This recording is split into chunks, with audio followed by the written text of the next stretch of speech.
여호수아 22장 11절부터 20절까지 읽겠습니다.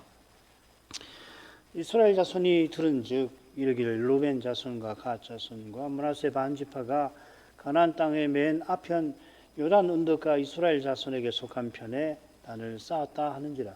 이스라엘 자손이 이를 듣자 곧 이스라엘 자손의 온 회중이 실로에 모여서 그들과 싸우러 가려 하니라.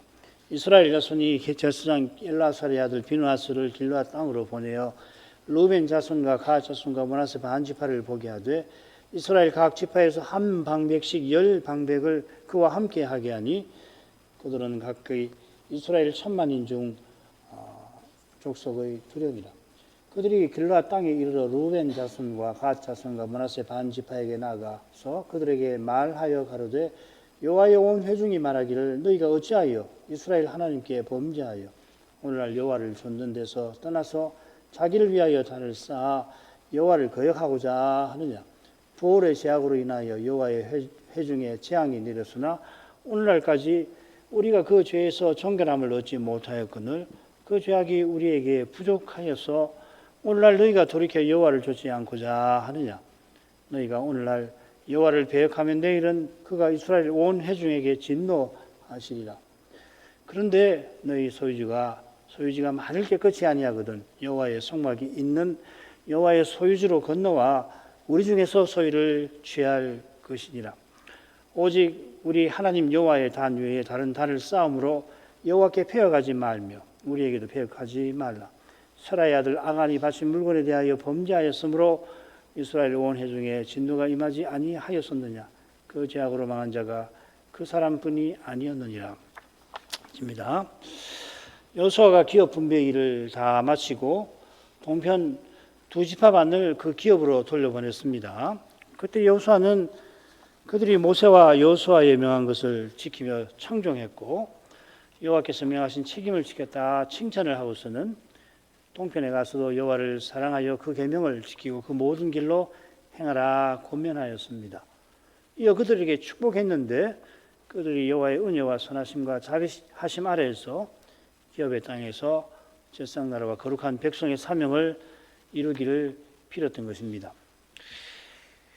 여호수아의 칭찬과 권면과 복을 받고서는 두 지파 간의 군대가 기쁘게 돌아가서 얼마나 기뻤겠어요. 그러고 가서는 요단가에 가나안 땅에 있는 요단가에 단을 쌓았습니다. 자, 이 일이 이스라엘 자손의 귀에 들렸는데 큰 오해가 일어났죠. 오늘 그 부분입니다. 11절부터 20절 줄거리를 한번 보십시다. 이스라엘 자손이 단 이야기를 듣고는 싸우러 가려 했죠. 11, 12절입니다. 그런데 이스라엘 자손이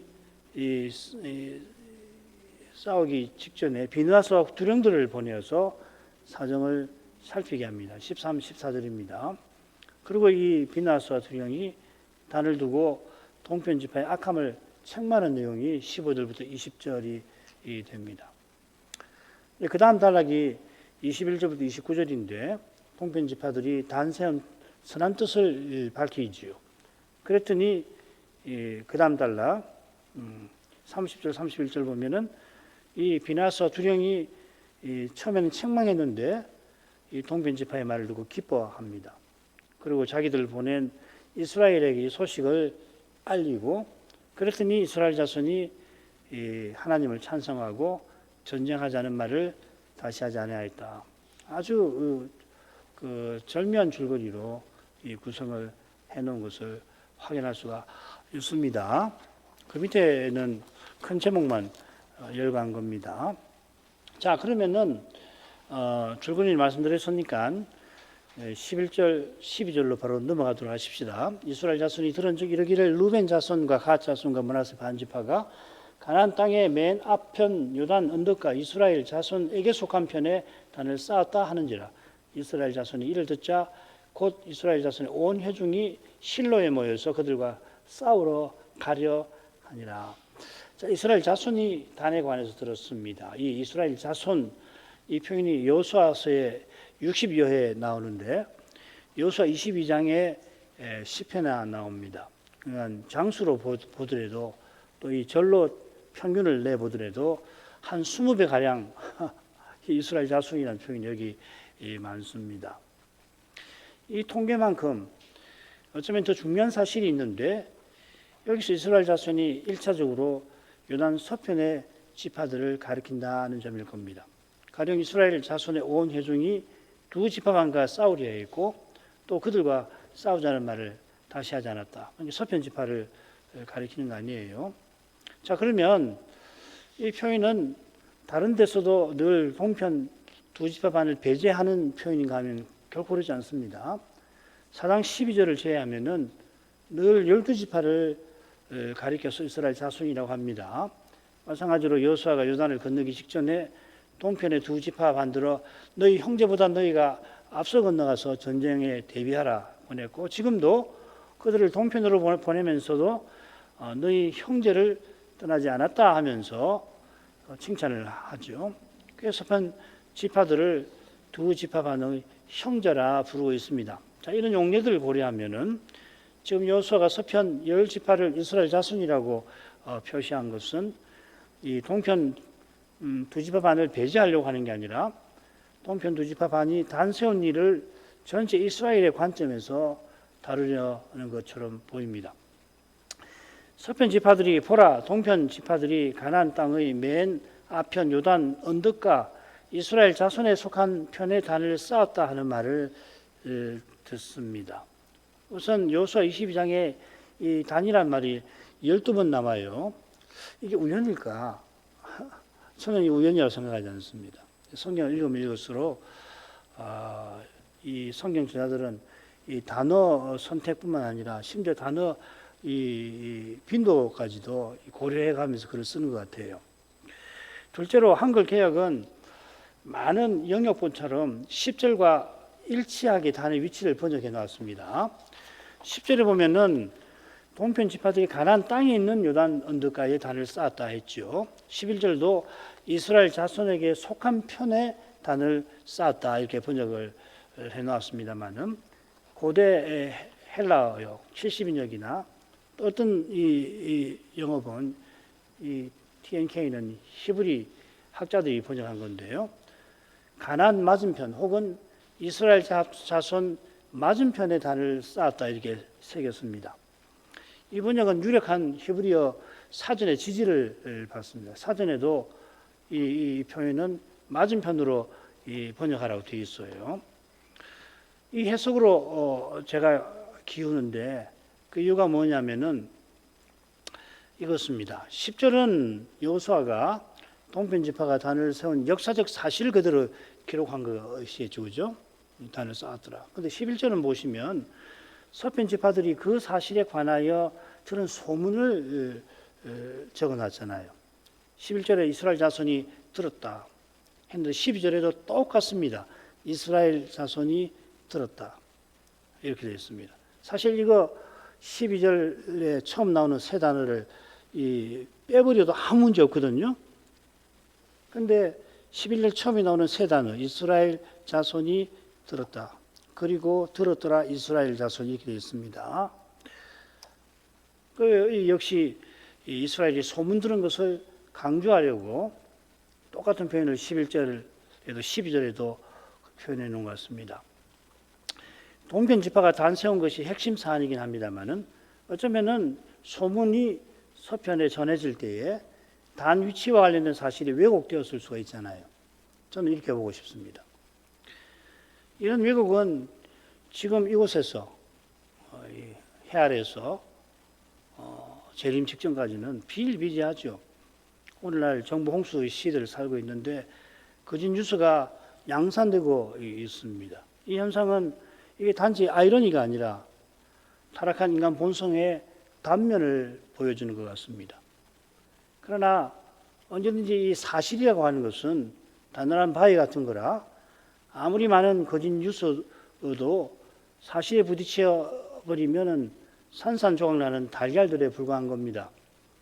정직하게 진실을 대면하는 이는 비록 거짓에 속았고 거기 놀아난 부끄러움도 있고 그로 말미암은 책임과 잘못에 두려움이 마음에 일어날 수가 있지만은 그러나 진실에 대면하면은 이런 것을 다 이기고서 아, 내가 참 부끄러운 짓을 했구나. 그래, 그 짓을 유포한 책임을 어떻게 감당하랴. 그 짓을 전해놓고 그로 인해서 피해볼 사람에게 가서 이야기하는 것이 쉽지 않잖아요. 그 이야기 안 한단 말이죠. 그 사람 모르니까, 그 사람은 내가 그 거짓말을 전했는지 아닌지 모르니까 그냥 싹 삼키고 마는 수가 많잖아요. 그런데 정직하게 현실되면 내가 거짓 뉴스를 유포해가지고 저 사람의 인격을 모독을 했으니 참 내가 잘못했구나. 지금이라도 가서 사과를 해야 되겠다. 그런 마음을 품어야 하는 거 아니겠어요? 그게 쉽지는 않습니다. 그렇지만 그렇게 하면 마침내 자유로운 양심을 갖고 신자가 말씀의 길을 담담히 걸어갈 수가 있게 되는 것입니다. 이스라엘 자손이 소문을 듣고는 이스라엘 자손의 온 회중이 실로에 모여 그들과 싸우러 가려 했습니다. 이 온 회중의 동편 지파들이 당연히 포함됩니다만은 지금 서편 지파들이 그들을 원수로 대합니다. 전에 요단을 건널 때 동편 지파들이 앞서 싸우러 나섰는데 이제 서편 지파들이 동편 지파와 싸우러 모였습니다. 이렇게 표현한 이유가 있어요. 아주 독특한 낱말을 이 두 군데에 썼습니다. 흔히 싸우러 간다는 말이 있거든요. 그 말이 많이 나와요. 여기 싸우러라고 번역한 말은 이 두 군데 아주 여호수아가 독특하게 탁 써놨단 말이에요. 그냥 참 이런 건 묘미입니다. 왜 이렇게 썼을까? 대비를 시키는 거잖아요. 전에 요단 건널 때는 동편 지파들이 서편 지파보다 앞서 나가서 전쟁에 나섰는데 이제는 역전이 돼가지고서 이 서편 지파들이 그 동편 지파들을 오해해가지고서 싸우러 나섰다. 얼마나 아이러니하냔 말이죠. 잘못됐냐 말이죠. 이런 걸 일깨우는 것이거든요. 성경은 무수합니다. 이런 것들이 사실은 우리가 그냥 대충 번역되는 걸 대충 읽고 그냥 넘어가서 그렇지 곰곰 읽으면은 특별히 원문을 알면 더 좋고요. 자, 그 다음으로 가죠. 이스라엘 자손이 제사장 엘라살 아들 비느하스를 길앗 땅으로 보내어 루벤 자손과 갓 자손과 므낫세 반지파를 보게 하되 이스라엘 각 지파에서 한 방백씩 10방백을 그와 함께 하게 하니 그들은 각기 이스라엘 1000만인 중 족속의 두령이라. 싸우러 가기에 앞서서 먼저 비느하스를 동편 지파들에게 보냅니다. 이스라엘 자손이 자신들이 너무 성급했구나, 뉘우치고서 이렇게 한 건지 아니면은 이제 대지적으로 싸우려고 하는데 정당성을 먼저 확보하려고 하는 것인지 잘 알기 힘듭니다. 소수의 영역부는 그리고라고 하지 않고 그러나 먼저라는 말이 없거든요. 먼저라는 말을 넣어가지고서 전자의 해석을 취합니다. 이어지는 말씀에서 비느하스가 건너와 우리 중에서 소유를 취할지니라 이 권한 걸 보면 이 소수 해석이 더 낫지 않나 하는 생각도 드는데 전 자신이 없습니다. 왜 이제 자신이 없는지 나중에 또 한 사실을 또 말씀을 드릴 겁니다. 비느하스는 대지상 엘라살의 아들 엘라살을 이어서 엘라살이 죽으면 이제 대지상이 될 인물입니다. 그는 건너가서 동편 지파들에게 부올의 죄악을 언급을 하는데 부올의 죄악에서 여호와의 거룩하신 어미를 드러낸 그 인물이죠, 그죠? 민수기 25장 11절 제사장 아론의 손자 엘라살의 아들 비느하스가 나의 질투심으로 질투하여 이스라엘 자손 중에서 나의 노를 돌이켰어. 나의 질투하심으로 그들을 진멸하지 않게 하였도다. 이스라엘 자손이 보기에 지금 문제된 사안을 다루는데 비느하스가 적임이었을 겁니다. 10지파에서 한 두령씩 선발해서 12령이 비느하스를 도와서 요단 저편으로 건너갑니다. 어디 가느냐 하면 길르앗 땅으로 갑니다. 왜 길르앗 땅으로 갔느냐? 아마도 두 지파 반이 요단 서편에서 건너올 때에 그들의 가족과 가축이 이 길르앗 땅에 있으니까 그렇다면은 아직 진을 쌓았을 그 즈음에 두 지파 반이 얻은 기업으로 돌아가기 직전이올 수도 있고요. 또 한 가지 가능성이 뭐냐면은 단이 세워진 곳이 길르앗 지역, 이 길랏 야베스 같은데 아무도 모릅니다. 어딘지는 모르고 지도를 볼 때 어디가 유력할까 할 때 길랏 야베스가 아닐까 저는 그렇게 짐작하는데 그 두 가지 가능성이 있을 것 같아요. 자, 그 다음으로 가죠. 줄거리를 먼저 보십시다. 15절은 도입부입니다. 그리고 16절부터 18절 그리고 19절 하반절부터 20절이 비슷한 내용으로 되어 있습니다. 단세 언니를 책망하고 그것을 특정한 이 사건과 연계해서 책망을 합니다. 처음에는 부올의 죄와 연관해서 후반 20절에서는 아간의 죄와 연관해서 단세 언니를 책망을 하죠. 그런데 한가운데 아주 중요한 내용이 나옵니다. 너희 소유지가 깨끗하지 않으면 건너와서 우리의 소유를 취하라. 애정어린 권면이 여기 나와요. 자, 줄거리가 아주 흥미롭습니다. 자, 도입부로 가죠. 22장 15절 읽겠습니다. 그들이 길랏 땅에 이르러 루벤 자손과 갓 자손과 므낫세 반지파에게 나아가 그들에게 말하여 가로되 한 가지 주의할 만한 표현이 있습니다. 이 번역으로는 캐치가 안 되는데 비나스와 두령들이 두 지파 반에게 나가서 그들과 함께 말했다 이렇게 되어 있습니다. 제가 이게 전지사거든요.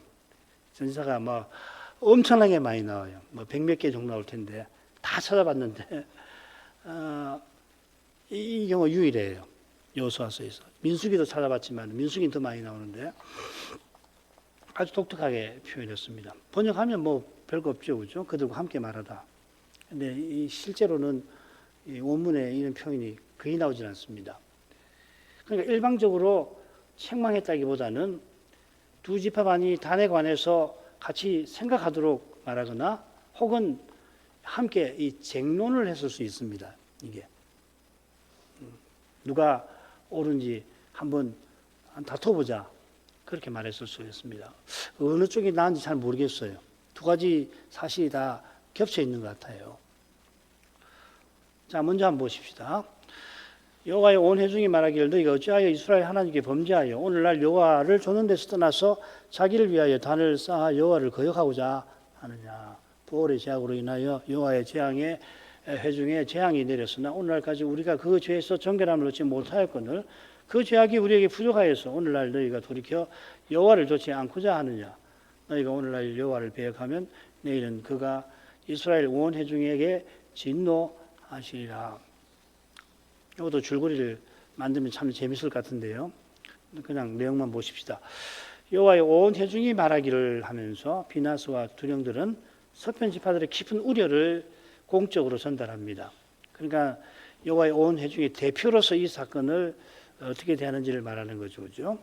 그러니까 온 회중이 할 말을 다 줬다고 보기는 어려울 겁니다. 대표로서 말하는 거거든요. 이들은 동편 지파들이 단사한 일을 여호와께 범죄함이라고 규정합니다. 이 낱말이 마알이라는 말입니다. 명사 동사가 똑같아요. 명사는 마알이라고 읽고 이 동사는 마알이라고 읽습니다. 장음이죠. 명사는 둘 다 단음으로 마알이라고 둘 다 나옵니다. 이 낱말이 속건제 규례에 나옵니다. 이 마알이라고 하는 것은 여호와의 거룩하심을 침해하는 죄지요. 모르고 이 마알을 범하면 속건제를 드려야죠. 그래서 죽음을 면하고 다시 제사 드릴 수 있는 상태로 회복합니다. 그러니까 모르고 속막에 가까이 갔다가 속막 기물을 만지게 되면은 속건제를 드려야 되는 거죠. 만일 아간처럼 의도적으로 이 성물을 훔치면 손대면은 헤렘 심판을 피하지 못하게 됩니다. 유다도 이 마알을 인해서 바벨론으로 사로잡혀 갔다 이렇게 했습니다. 여호와 대신 우상을 섬긴 탓에 여호와의 거룩하심을 침해해서 두려운 심판을 받은 겁니다. 이제는 결국 여호와를 좇는 데서 떠나는 겁니다. 여호와의 거룩하심을 침해한다는 것은 여호와를 가까이하고 향하는 것과 정반대되는 행위지요. 우상 섬기는 자는 여호와를 떠나고 여호와를 대적하는 사람입니다. 이스라엘이 여호와를 가까이하는 나라, 제사장 나라, 여호와를 향하는 백성, 거룩한 백성답게 살아야 하는데 하나님을 향하는 것이 거룩함이에요. 그러니까 도덕적으로 깨끗한 거 정도가 아니란 말이죠. 방향이 있다는 겁니다. 자기를 위하여 우상을 만들어 섬기면 여호와를 좇는 데서 떠나게 됩니다.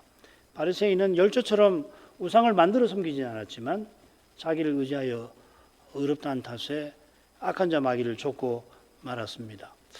이 비나스는 부활의 제약을 언급합니다. 비나스는 이 부활의 죄가 우리에게 부족해서 단을 세웠느냐 하고 묻지요. 이 부활의 죄는 이스라엘이 거짓 선지자 발람에게 속아가지고서 바알 부활을 섬긴 일이죠. 이 거짓 선지자 발람이 모압 왕 발락에게 뇌물을 받아가고서 이 이스라엘을 저주하려다가 도리어 축복을 하게 되니까 꾀를 냈는데 음란한 부월 숭배를 하게 해서 이스라엘이 여호와의 심판을 받게 한 거 아닙니까? 이런 우상 숭배는 고대 근동의 흔한 관행입니다. 바알 부올의 여사제와 음란한 짓을 통해서 거짓 신을 가까이 하는 그런 회개한 관행이죠. 비나스가 그런 짓거리를 하던 시몬의 족장 시므리와 이 부올의 여사제 고스비를 한 번에 창으로 찔러 죽인 일이 있죠. 아까 읽은 그거 나온 게 됩니다. 부올의 죄는 우상 숭배하는 죄인데 동편 지파들이 단싸한 것도 같은 죄라고 본 겁니다. 이 부올의 죄악으로 이스라엘의 여호와의 회중에 재앙이 내려서 연병이 퍼져 2만 4천 명이 죽었습니다. 아마 시몬 자손들이 이때 많이 죽은 것 같아요. 비나스가 창으로 시므리를 죽였을 때 연병이 그쳤습니다. 그런데 비나스는 뭐라고 그러냐면 오늘날까지 우리가 그 죄에서 정결함을 얻지 못했다 밝힙니다. 원문을 참고하는 게 좋습니다. 원문은 어떻게 됐냐면 우리가 그 죄에서 우리 자신을 정결하게 하지 못했다 이렇게 되어 있습니다. 좀 다르지요, 그죠? 우리가 정결함을 얻지 못했다고 한다면 이 부활의 죄악으로 말미암은 죄악이나 그 기억에서 아직까지 벗어나지 못했다고 생각할 수가 있을 겁니다. 이런 해석이 하나 있어요. 그러나 우리가 자신을 이 죄로부터 정결하게 하지 못했다 이렇게 되어 있으니까 아직도 이런 죄가 이스라엘 중에 있다 하는 뜻일 겁니다. 스데반의 그 연설 중에 이런 내용이 비슷한 내용이 나오죠. 스데반이 40년 광야 생활을 해오가면서 뭐라고 그러냐면은 이스라엘이 40년 동안 희생과 제물을 여호와께 드린 일이 없고 40년 동안 몰록의 장막과 신 레판의 별을 받들었다. 40년 내내 우상 숭배했다는 이야기예요. 그런 이스라엘이 가나안 들어와서 우상을 다 버렸나? 그럴 리가 없죠. 우상 숭배하는 일이 이들이 있었을 겁니다. 동편 지파들이 진을 세움으로 그런 우상 숭배의 죄를 짓고 있다고 비나스가 책망하는 겁니다. 바알 부올 사건처럼 이번에 동편 지파가 진 세워서 우상을 섬겨 여호와를 배역하면은 여호와의 진노가 두 지파 반이죠. 동편의 세 지파만 아니라 온 회중에게 임할 거라고 경고합니다. 이 배역한다, 이 말하더라는 말이 16절에도 나오고요. 나중에 또 제가 설명을 할 겁니다. 19절 아마 설명을 또 할게요. 그 다음으로 가죠. 그런데 너희 소유지가 만일 깨끗이 아니하거든 여호와의 성막이 있는 여호와의 소유지로 건너와 우리 중에서 소유를 취할 것이니라. 비나스와 12명은 그런데 하면서 어조를 달리하며 권면합니다. 그들은 너희 소유지가 깨끗하지 않거든 합니다. 우선 너희 소유지가 여호와의 소유지와 대조가 되고 있죠. 여호와의 소유지는 결국 우리 중에서 소유와 같은 겁니다. 요단 서편의 땅을 말하는 겁니다. 민수기 35장에 이 도피성 규례가 나오고 그 끝에 뭐라고 되어 있냐면 너희는 너희 거하는 땅, 곧 나의 거하는 땅을 더럽히지 말아라. 나 여호와가 이스라엘 자손 중에 거함이니라 하십니다. 도피성이 요단 서편에만 있는 게 아니라 동편에도 있으니까 동편도 여호와께서 거하시는 곳이 분명합니다. 구약시대 때 여호와께서 거하시는 곳을 거룩한 곳이라고 하는데 엄밀하게는 거룩한 곳은 성막, 성전, 그리고 성산, 시온산, 그리고 거룩한 성, 중국말로 하면 성성이 되겠죠, 그죠? 이곳입니다. 거룩한 역사가 흘러감에 따라서 처음에 성막에서 그 다음에 성전으로 그 다음에 산으로 그 다음에 성으로 거룩한 장사가 확대되었습니다. 아울러 성소에 임재하시는 여호와께 나아갈 수 있는 백성이 사는 공간이 정한 곳이죠, 그죠? 광야에서는 진이고요. 그 다음에 가나안에서는 주거지가 되는 거예요. 마을이 되는 거겠죠. 이것이 지금 소유지가 깨끗하다고 말한 배경입니다. 제의적, 제사 규례에 따른 배경이 되는 겁니다. 이런 배경에 비추어서 너희 소유지가 만일 깨끗이 아니하다는 것은 너희가 동편에 살고 있어서 여호와를 가까이 하지 못하게 되었다면 이런 뜻이에요. 이렇게 생각하는 것이 제일 원만합니다. 그래 보니까는 깨끗하지 못해서 깨끗하게 만들려고 단을 세웠을 거라는 해석이 있는데 그건 좋은 해석 아닙니다. 그런 이유로 동편지파가 단을 쌓아서 여호와를 가까이 하려 했다. 이 대표들이 판단한 겁니다. 그런 이유라고 한다면 여호와의 성막이 있는 여호와의 소유지로 건너와서 우리 중에서 소유를 취하라고 권합니다. 성막이 있는 서편으로 아예 건너와서 함께 하나님을 예배하고 살자 한 거죠. 비나서 두령들이 여전히 오해하는 데가 있긴 합니다만은 동편 지파의 의도를 꼭 나쁘게 보지 않지요. 앞의 내용하고 상당히 다릅니다. 왜 그럴까?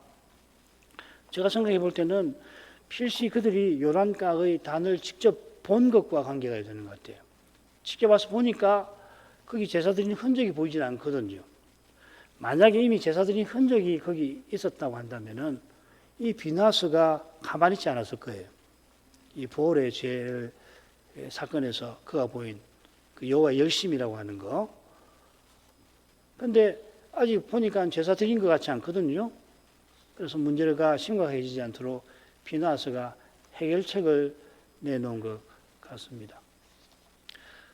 그 다음으로 가죠. 오직 우리 하나님 여호와의 단 외에 다른 단을 쌓음으로 여호와께 패역하지 말며 우리에게도 패역하지 말라. 세라의 아들 아간이 바친 물건에 대하여 범죄함으로 이스라엘 온 회중의 진노가 임하지 아니하였느냐. 그 죄악으로 망한 자가 그 사람뿐이 아니었느니라. 비나서 두령이 다시금 이 단 쌓은 일을 직접 거론하고 책망을 합니다. 짝을 이루는 부분에 두 번 사용한 중요한 낱말이 19절 하반절에 나옵니다. 아까 말씀드린 그 낱말 패역하다 하는 겁니다. 16절에는 거역하다고 되어 있고 18절에는 배역하다 이렇게 되었습니다.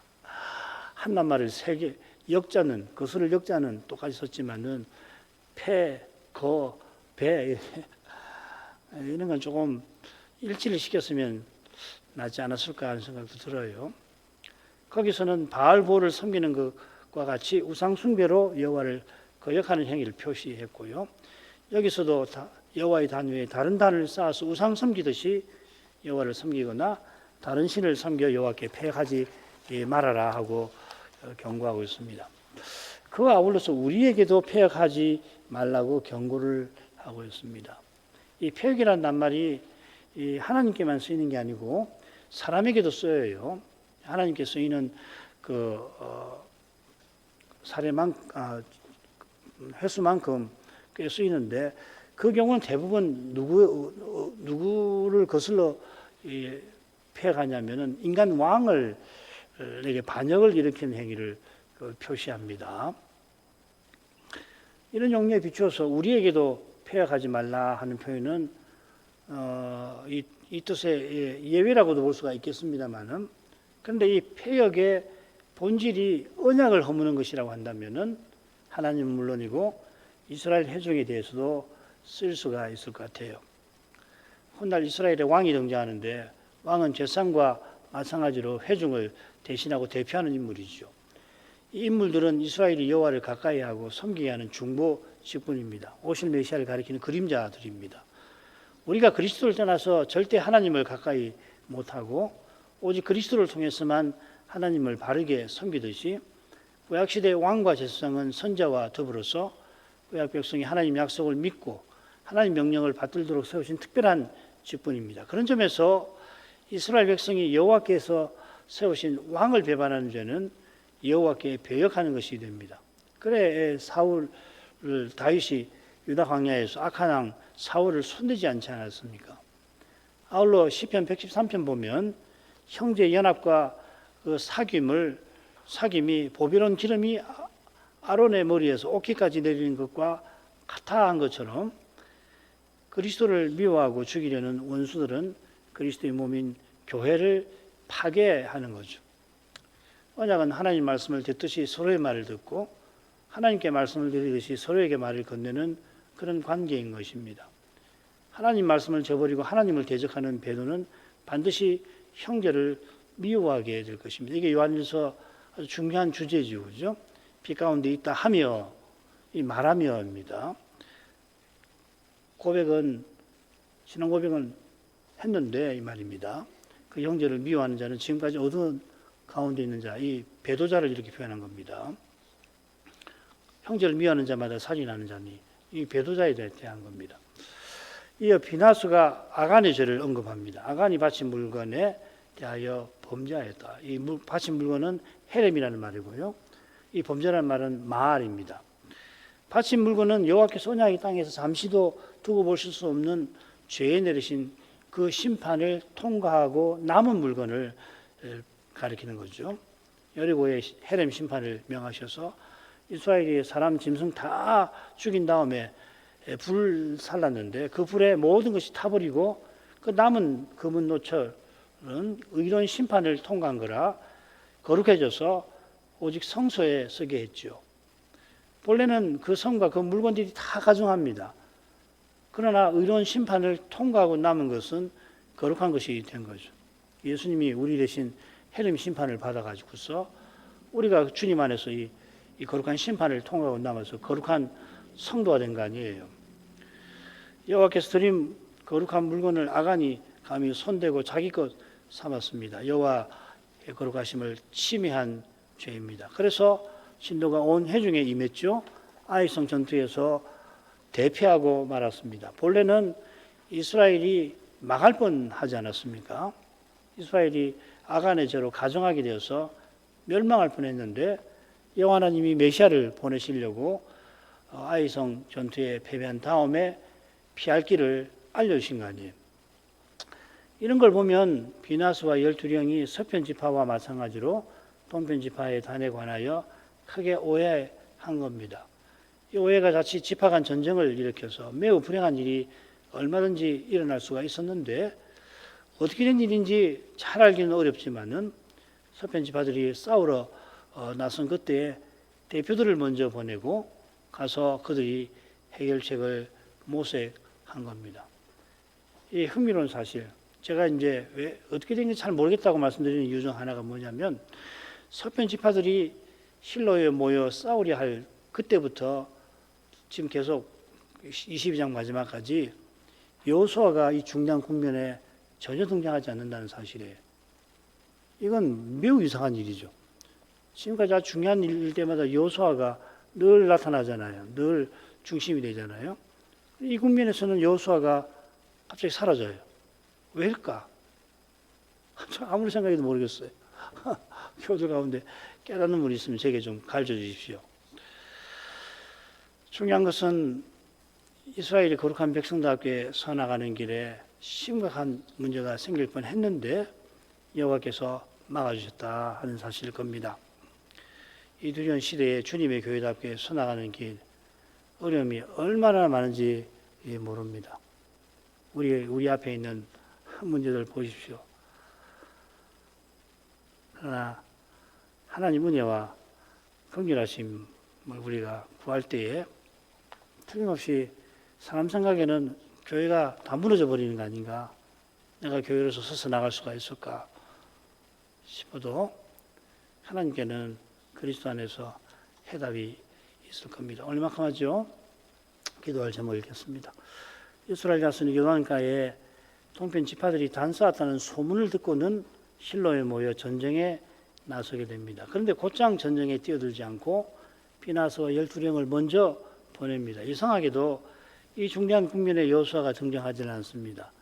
무슨 이유인지 저로서는 잘 모르겠습니다. 다만 큰 오해에도 불구하고 대표들이 애정어린 해결책을 제시합니다. 본래 해결책을 갖고 길르앗으로 갔는지 또 잘 알기 힘듭니다만은 비나스가 바알보올 사건에서 보인 그 열심 내는 태도를 고려하면은 그가 동편 지파가 만든 그 단에서 제사 드리지 않은 사실을 보지 않았다면은 그런 해결책을 제시했을 것 같지가 않습니다. 우리가 잘 알기 어려운 사실이 여럿 있습니다만은 그러나 분명하게 알게 되는 사실이 하나 있습니다. 그건 여호와께서 큰 오해에도 불구하고 지파들의 전쟁을 막아주신 은혜의 사실입니다.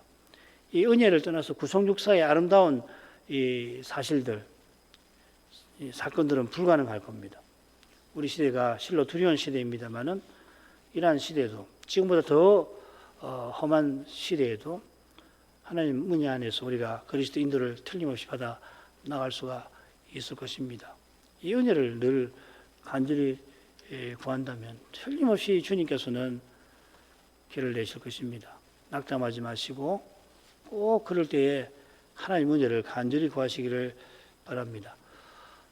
이런 말씀을 특별히 우리 신학생들 또 조사들에게 성신의 은사를 더하셔서 말씀을 전할 수 있게 해달라고 오늘도 기도해야겠습니다. 기도하겠습니다.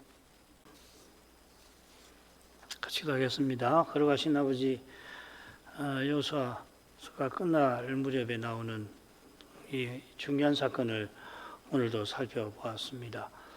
여호수아가 맡은 사명을 다 이루고서 동편 지파들을 기업으로 돌려보냈지만 하나님께서 사방에 안식을 주신 그런 시대에도 그 안식을 깨트릴 만한 그런 일이 얼마든지 발생할 수 있는 것을 생각해 봅니다.